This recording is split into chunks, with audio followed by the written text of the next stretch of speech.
தனுசு ராசி சமூக சேவை செய்யும் ராசி.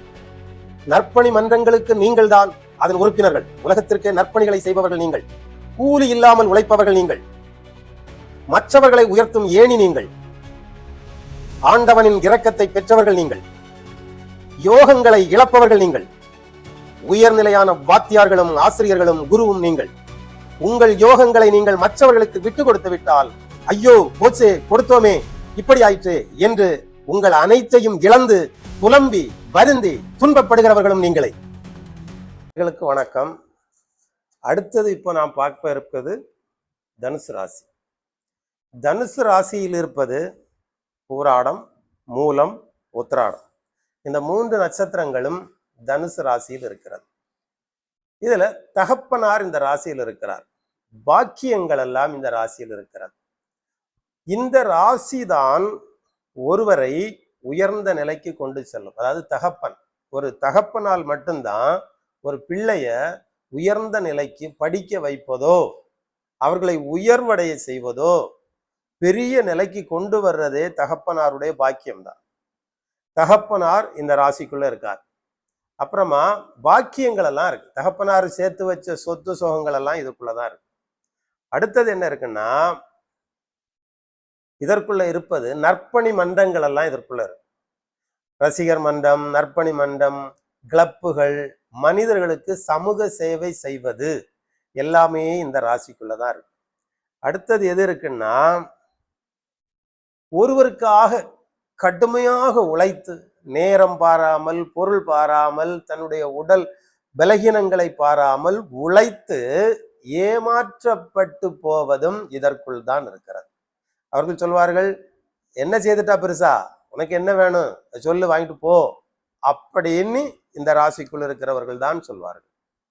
அதற்கப்புறம் என்ன இருக்குன்னா, ஏணி, பல பேரை ஏற்றிவிடும் ஏணியாக இருப்பவர்களும் இதற்குள் தான் இருக்கிறார்கள். மற்றவர்களை தூக்கி விட்டு விடுவார்கள், இவர்கள் இருந்த இடத்துல இருப்பார்கள். இவர்கள் இதற்குள் இருக்கிறார்கள். அதற்கப்புறம் யார் இருக்காங்கன்னா, ஒரு குடும்பத்தில் முக்கியமான ஒரு நபர் இறந்து விட்டால் அந்த குடும்பம் அப்படியே தனிமையாக்கப்பட்டு ஊர் விட்டு ஊர் வெளியேறி, குடும்பத்தை விட்டு வெளியேறி நிர்கதியாக விடப்பட்டவர்கள் இந்த குடும்பத்தில் தான் இருக்கிறார்கள். இப்பொழுது ஒவ்வொரு ராசிக்குள்ளும் ஒரு நன்மையும் இருக்கும், ஒரு தீமையும் இருக்கும். இப்படிப்பட்டவர்களுக்கு முன்வருவதற்குத்தான் இந்த நற்பணி மன்றங்கள் இருப்பவர்கள் இருப்பார்கள். சில பேருக்கு தகப்பனாரால் வைக்கப்பட்ட சொத்து சோகங்கள் இருக்கும், அதை வைத்தவர்கள் வாழ்ந்து விடுவார்கள். சில பேருக்கு இவைகளில் ஏமாற்றப்படுவார்கள். இவர்கள் தகப்பனாருடைய சொத்து வரும் என்று நம்பி இருப்பார்கள். அவர்களுடைய சகோதரர்களோ அல்லது அவருடைய சித்தப்பா பெரியப்பாக்களோ அவைகளை எடுத்து விடுவதும் இந்த ராசிக்குள் தான் இருக்கிறது.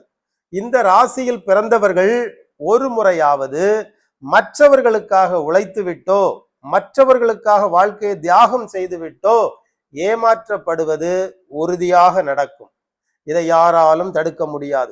ஒரு நிறுவனத்தின் வளர்ச்சிக்காக அதிகமான முதலீடுகளை போட்டோ, அதிகமான உடல் உழைப்பை செய்தோ இடையிலே ஏமாற்றப்பட்டு நிர்கதியாக திரும்பி வருகிறவர்களும் இந்த ராசிக்குள் தான் இருக்கிறார்கள். அப்புறமா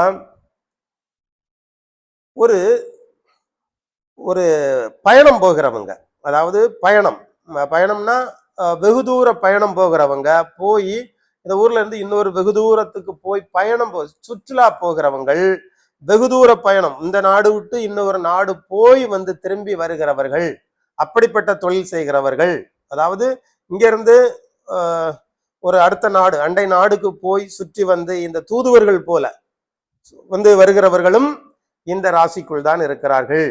வாழ்க்கையில் முக்கியமான நபரை இழந்து துன்பப்படுபவர்கள், அதாவது அவர்கள் கொலை செய்யப்பட்டதனால் அந்த குடும்பத்திலிருந்து அவர்கள் ஒதுங்கி இருக்கலாம். இல்லை என்றால் அந்த வீட்டில் ஒருவர் விபத்தில் இறந்திருப்பார், விபத்தில் ஆக்சிடென்ட்ல இறந்திருப்பார், கொலை செய்யப்பட்டதுல இறந்திருப்பார், அல்லது அவர்களுடைய ஒரு பெரும்பாரியான பணம் ஏமாற்றப்பட்டிருக்கும். ஏமாற்றப்பட்ட பிறகு அந்த வாழ்க்கை கீழ்நிலைக்கு வரும். அந்த கீழ்நிலைக்கு வருகிறவர்கள் எல்லாம் இந்த ராசிக்குள் இருப்பார்கள். மொத்தத்தில் இவர்கள் ஒரு ஏமாற்றப்படுகிறவர்களாக இருப்பார்கள். ஏமாற்றப்படுகிறவர்கள், ஏமாந்தவர்கள், உலகத்திலிருந்து ஒரு ஒரு ஒரு வேறு பிரிக்கப்பட்டவர்களாக இருப்பார்கள். வேறு பிரிக்கப்பட்டவர்கள்னா பொருளாதாரத்தில் இருக்கலாம், அல்லது பராமரிப்பு இல்லாத, இவர்களை பராமரிக்க முடியாத அளவுக்கு அவங்க ஒரு இழப்புகளை சந்தித்ததனால் குடும்பத்தார் அவர்களை விட்டு விலகுவார்கள். இவர்களை நாம் சேர்த்து கொண்டால் இவர்களை பராமரிக்கும் ஒரு அவல நிலையும் நமக்கே ஏற்படும் என்று அவர்களை கண்டாலே, அவர்களை ஏழ்மை கண்டாலே, குடும்பத்தாரே இவர்களை கண்டால் விலகுகிற ஒருவர் யாரெல்லாம் இந்த உலகத்தில் இருக்கிறார்களோ அத்தனை பேரும் இந்த தனுசு ராசிக்குள் தான் வருவார்கள். அப்புறம் தனுசு ராசிக்கு வேற யாருன்னா 2 மனைவிகளை உடையவர்கள், அதாவது 2வது மனைவியோடு சென்று வாழ்கிறவர்கள். முதல் மனைவியை விட்டு விட்டு வாழ்கிறவர்களும், அக்கா தங்கச்சி இருக்கிற 2 பேரையும் திருமணம் செய்கிறவர்களும் இந்த ராசிக்குள்ளதான் வருவார்கள். மற்றவர்களை ஏணி போல் ஏற்றிவிட்டு ஏமாந்து போகிறவர்களும் இதற்குள் தான் இருக்கிறார்கள். இவர்கள் நற்பணி மன்றங்கள், சமூக சேவைகள் இவையெல்லாம் செய்து புண்ணியங்களை சேர்த்து விடுவார்கள்.